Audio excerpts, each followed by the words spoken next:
Divaldo Franco, Sexo e Obsessão. Pelo espírito Manuel Filomeno de Miranda. Sexo e Obsessão, ditado pelo espírito Manuel Filomeno de Miranda, psicografado por Divaldo Pereira Franco.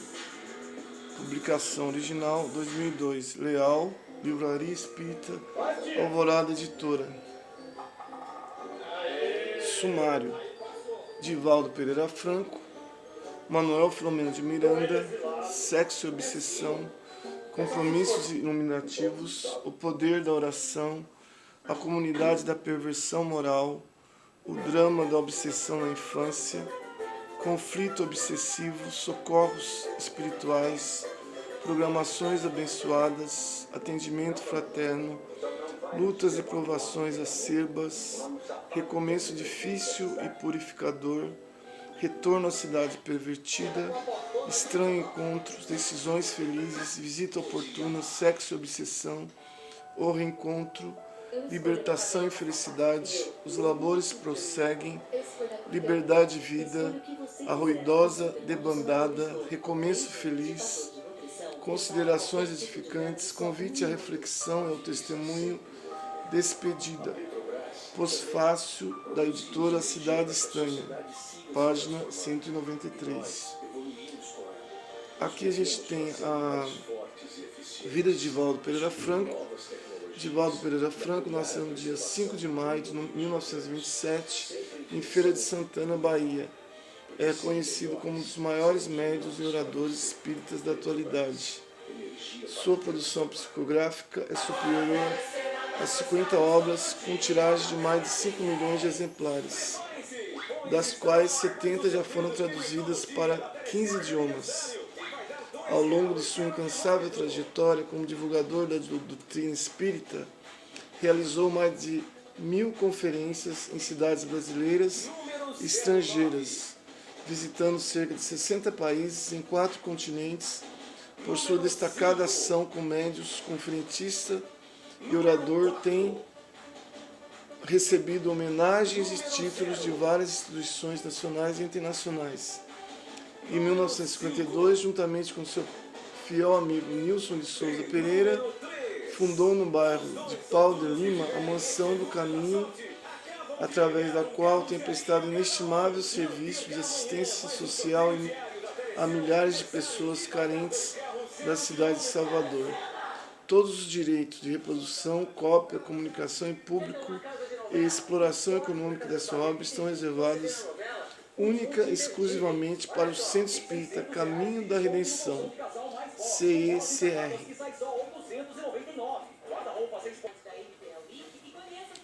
Manuel Filomeno de Miranda nasceu aos 14 dias do mês de novembro de 1876, em Jangada, município do Conde, no estado da Bahia, sendo seus pais Manuel Batista de Miranda e Dona Umbelinda Maria da Conceição.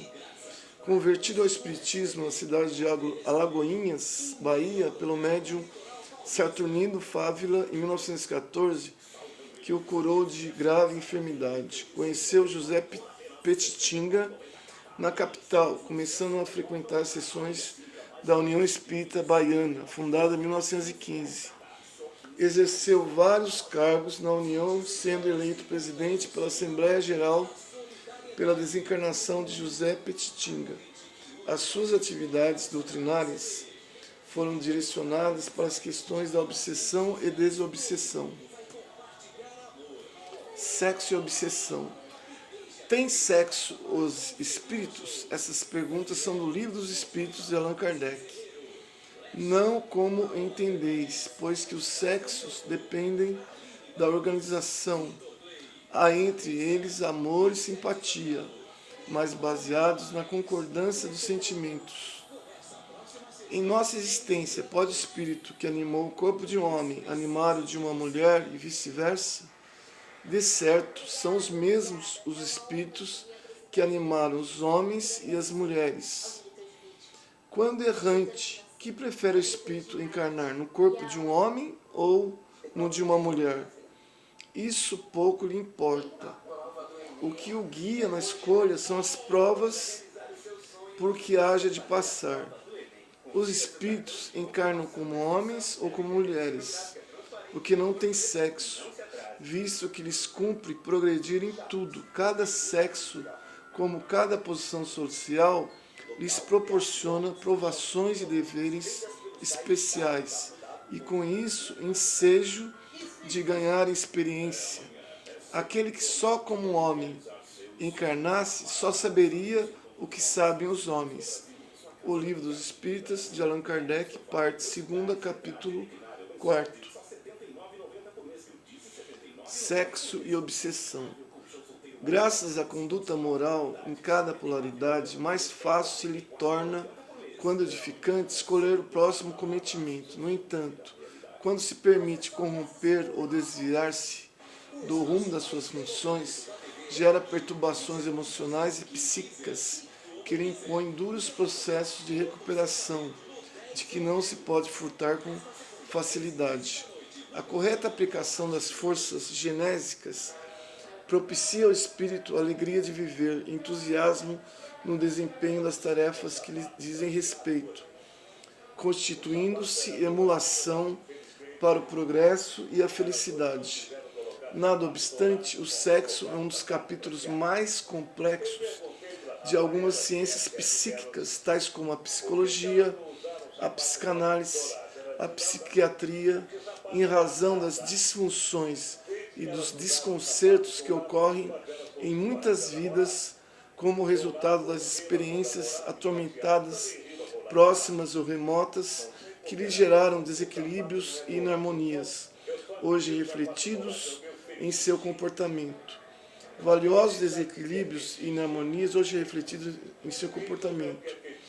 Valiosos capítulos da medicina são dedicados a psicopatologias sexuais que se apresentam como aberrações morfológicas e psicológicas, levando o indivíduo a estados graves de conduta e de vida.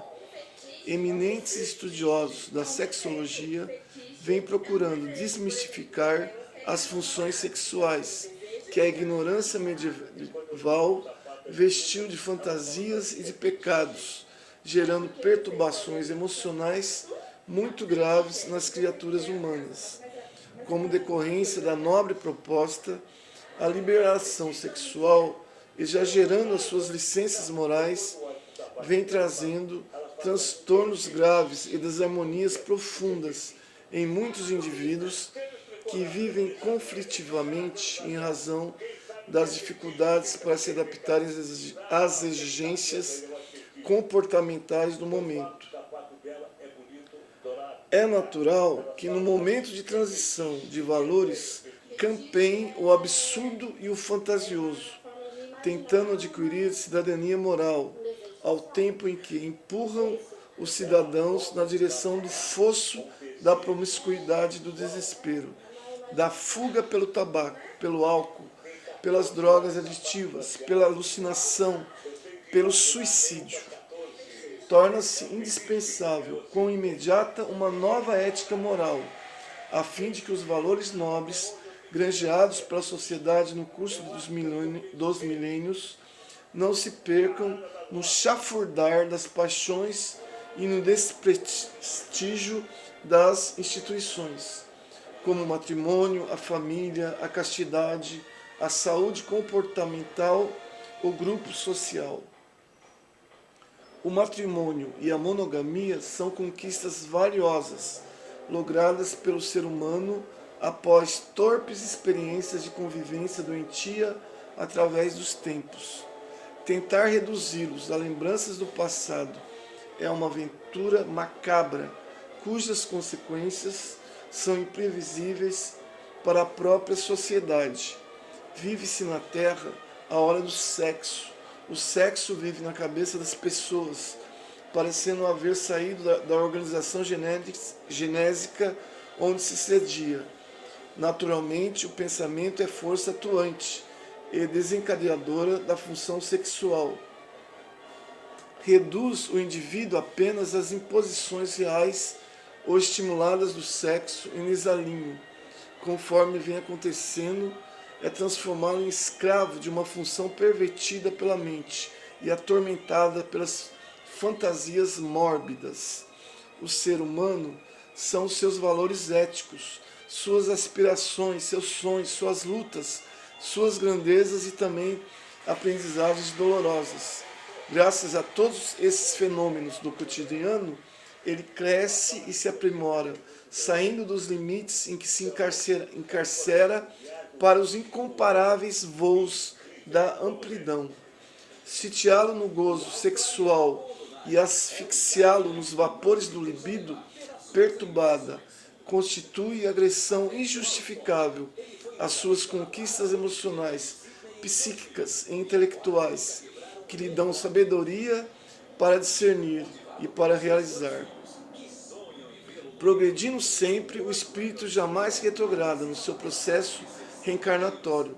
Nada obstante, em razão de conduta irregular, pode estacionar aguardando reparação dos erros graves cometidos, quando já não mais se deveria permiti-los.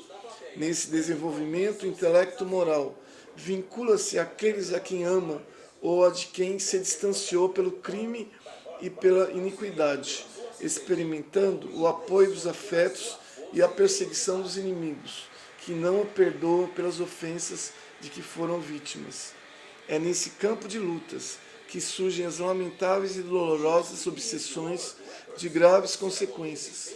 O sexo mal conduzido, em razão do envolvimento emocional e das dilaciações espirituais que produzem o trem, como naquele que o utiliza mal, abre campo para terríveis conúbios obsessivos, ao mesmo tempo em que praticado de forma vil, atrai espíritos igualmente atormentados e doentes, que se vinculam ao indivíduo, levando-o a processos de parasitose terrível e de difícil libertação. Desvios sexuais, aberrações nas práticas do sexo, condutas extravagantes e desarticuladoras das funções estabelecidas pela lei da vida geram perturbações de longo curso que não se recompõem com facilidade, senão ao largo de dolorosas reencarnações expungitivas e purificadoras. Tormentos da libido e da função sexual têm suas matrizes nos comportamentos anteriores que o espírito se permitiu, quando em outras reencarnações abusou da faculdade procriativa, aplicando-a para o prazer exorbitante, ou explorou pessoas que se lhe tornaram vítimas, estimulou abortamentos e se permitiu experiências perversas e anormais, ou derrapou nos excessos com a exploração de outras vidas. Todas essas condutas arbitrárias fixaram-se nos tecidos sutis do perispírito, impondo necessidades falsas que agora os pacientes procuram atender, ampliando o complexo campo de problemas íntimos. O respeito e a consideração pelas funções sexuais constituem a melhor terapia preventiva para a manutenção da saúde moral, assim como esforço para a recomposição do caráter, quando alguém já se permitiu corromper ao lado da terapêutica especializada, fazem-se imprescindíveis para a conquista da harmonia. Ninguém se engane quanto aos compromissos do sexo perante a vida, e cuide de não enganar ao trem. Cada um responde sempre pelo que inspira e pelo que faz.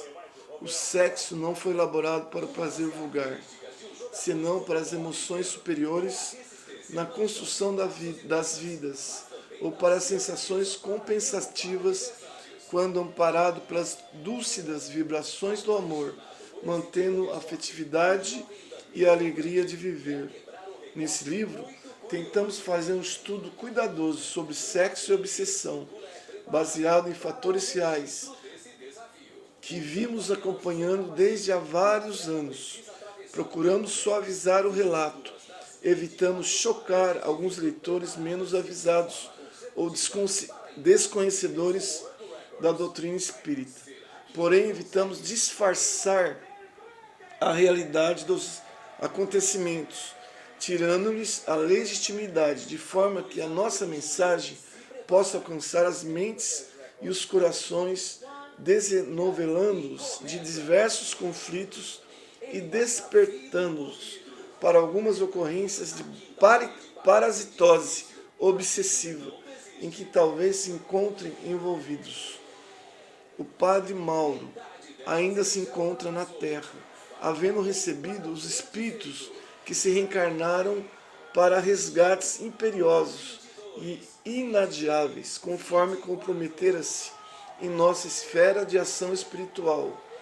O seu lar de crianças deficientes hoje hospeda inúmeras antigas vítimas suas, que lhe recebem carinho e afeto, recuperando-se das alucinações que permitiram ele mesmo estando em processo de refazimento espiritual, avançando, porém, para os anos da velhice com paz no coração e com a consciência tranquilizada em razão do bem que vem executando. A cidade perversa vem lentamente sendo esvaziada pelo amor de Deus, já que os seus habitantes, em número bastante expressivo, encontram-se reencarnados desde algumas dezenas de anos, dando curso às aberrações e hediondezes que se permitiam quando lá estavam. A denominada mudança de comportamento dos anos 60, com a liberação sexual, tem muito a ver com a inspiração e chegada desses espíritos que estão retornando à Terra, a fim de desfrutarem da oportunidade de renovação antes da grande depuração que experimentará o planeta, transferindo-se de mundo de provas e de expiações para mundo de regeneração. A chance de que desfrutam é-lhes valiosa, porquanto, não sendo aproveitada conforme deverá, caçar-lhe-ás outros ensejos que somente serão recuperados em outras penosas situações em orbes inferiores. Este é, pois, o grande momento para todos nós que aspiramos por uma vida melhor e mais ditosa. Reflexionar e agir de maneira correta em relação às funções sexuais é dever de todo ser que pensa e que compreende a finalidade da existência humana.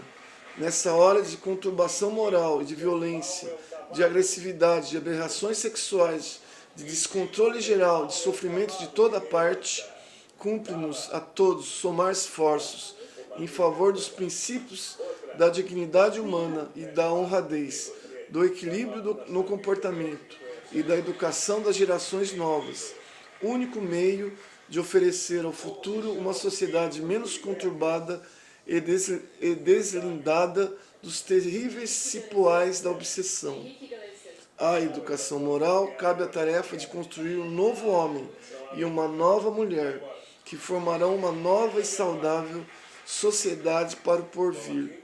Como doutrina de educação, o Espiritismo oferece os melhores recursos e métodos para esse cometimento, colocando à disposição de todo e qualquer investigador o seu patrimônio de informações e o seu excelente laboratório mediúnico, para que ali encontrem o conforto e a coragem necessários para o enfrentamento que se apresente em todos os instantes, no qual, por enquanto, tem predominado o vulgar e o perverso, embora os nobilíssimos exemplos de dignificação e nobreza de incontáveis cidadãos dedicados ao bem e ao dever.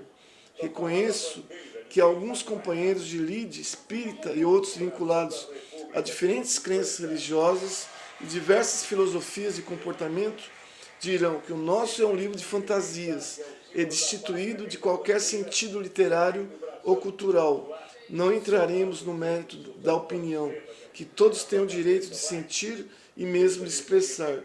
Cada qual faz daquilo de que está cheio o seu coração, iluminado o seu sentimento. Havendo fruído a oportunidade das experiências que ali relatamos, em síntese, sentimos-nos felicitados pelo imenso prazer de haver concluído esse trabalho e poder ofertá-lo aos que são simples e puros de coração, que anelam e trabalham por um mundo melhor e por uma sociedade muito feliz, vivendo desde hoje os dias venturosos do futuro, porque entregues aos ideais de planificação sob a égide de Jesus Cristo, o modelo e guia da humanidade. Manuel Filomeno de Miranda, Salvador, 24 de junho de 2002. Quem levantou? Só uma. Fala. 2000. Por quê? Porque não foi em 1500 que foi descoberto o Brasil? Tem certeza? Você estava lá?